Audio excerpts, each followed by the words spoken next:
Thanks ಅಣ್ಣ. ಅನು, ಎಲ್ಲರೂ okay ತಾನೆ? ಖುಷಿ ಮತ್ತೆ ಮಗು ಮಲ್ಗದ್ಲು. Thank God. ನೀನು ಓಕೆ ತಾನೆ? ನಾನು ಹೇಗೆ ಓಕೆ ಆಗ್ತೀನಿ?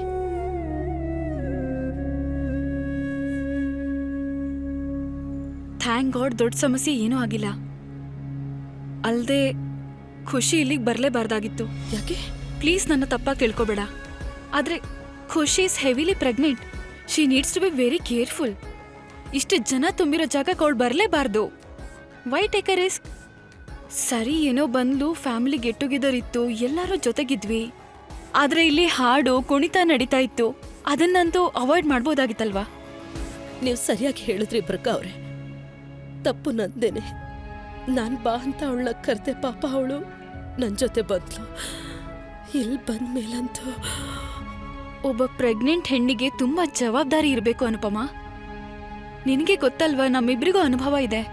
ಈ ಕೊನೆ 3 ತಿಂಗಳಿರುತ್ತಲ್ಲ, ತುಂಬಾ ಕ್ರೂಷಿಯಲ್ ಇರತ್ತೆ. ಐ ರಿಯಲಿ ಥಿಂಕ್ ಖುಷಿನ ಅವಳ ಮನೆಗೆ ಕಳಿಸೋದೇ ಒಳ್ಳೇದು. ಅವಳಿಲ್ಲಿರೋದು ಒಳ್ಳೇದಲ್ಲ. ಐ ಥಿಂಕ್ ಅತ್ಗೆ ಹೇಳ್ತಿರೋದು ಸರಿಯಾಗಿದೆ.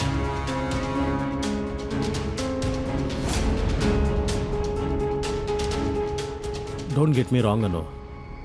ಆದರೆ ದೇವ್ರ ದಯೆ, ಒಂದು ವೇಳೆ ಖುಷಿಗೇನಾದರೂ ಆಗಿದ್ದಿದ್ರೆ, ಇಲ್ಲ ಅವಳ ಮಗುಗೇನಾದರೂ ಆಗೋಗಿದ್ದಿದ್ರೆ, ನಿನ್ನನ್ನು ಯಾವತ್ತೂ ನೀನು ಕ್ಷಮಿಸ್ಕೊಳ್ತಾನೆ ಇರಲಿಲ್ಲ ಅಲ್ವಾ? ಅದು ಸಾಲದು ಅಂತ ಈ ವನರಾಜ್ ಎಲ್ಲ ಸರಿ ಇದೆ ಅಂತ ಅವನಿಗೆ ಎಲ್ಲರೂ ಹೇಳಿದ್ರು. ದೇರ್ ಆರ್ ನೋ ಕಾಂಪ್ಲಿಕೇಶನ್ಸ್, ಖುಷಿ ಮಗು ಚೆನ್ನಾಗಿದೆ ಅಂತ ಅಂದರೂ ಅವನು ಗಲಾಟೆ ಮಾಡ್ತಾನೆ ಇದ್ದ. ಒಂದು ವೇಳೆ ಖುಷಿಗೇನಾದರೂ ಆಗಿದ್ದಿದ್ರೆ ಇಂಥ ಮನುಷ್ಯ, ಅಂಕಲ್ ಆಂಟಿ ಮಕ್ಕಳ ಮೇಲೆ ನಿನಗೆ ಪ್ರಾಣ ಇದೆ, ನನಗೂ ಅವ್ರಂದ್ರೆ ಇಷ್ಟ, ನೀನು ಅವ್ರನ್ನ ಪ್ರೀತಿಸ್ತೀಯ, ನಾನು ಪ್ರೀತಿಸ್ತೀನಿ, ಅವ್ರನ್ನ ರೆಸ್ಪೆಕ್ಟ್ ಮಾಡ್ತೀಯ, ನಾನು ಮಾಡ್ತೀನಿ, ನಿನ್ನ ತವ್ರ ಮನೆ, ಅದು ಅರ್ಥ ಆಗುತ್ತೆ. ಆದರೆ ಈ ವನರಾಜ್ ಶಾ ಯಾರು? Who is is just an X husband. ನಿನ್ನ ಅತ್ತೆ ಮಗ ಅಲ್ಲ ಅವನು. ಪದೇ ಪದೇ ಇಲ್ಲಿ ಬರೋದಕ್ಕೆ, ಇಲ್ಲಿ ಬಂದು ಗಲಾಟೆನ ಮಾಡ್ತಾ ಇರೋದಕ್ಕೆ ಅವನು ಯಾರು?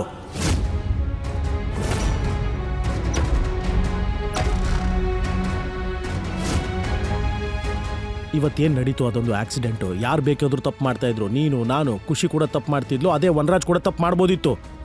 ಆದರೆ ಬೇಸಿಕ್ ಇಂಟೆಲಿಜೆನ್ಸ್, ಕಾಮನ್ ಸೆನ್ಸ್, ತಿಳುವಳಿಕೆ, ಬುದ್ಧಿ ಮತ್ತು ವನರಾಜ್ ಶಾ ಇವೆಲ್ಲ ಒಟ್ಟಿಗೆ ಇರೋದಕ್ಕೆ ಆಗಲ್ಲ ಅನ್ಸುತ್ತೆ. ಇವ್ರ ನಡುವೆ ಯಾವ ಸಂಬಂಧನೂ ಇಲ್ವೇ ಇಲ್ಲ.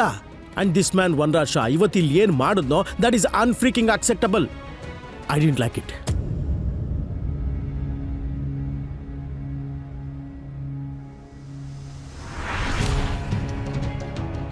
Hi Vanraj. Welcome man. Thanks for coming. So nice to see you.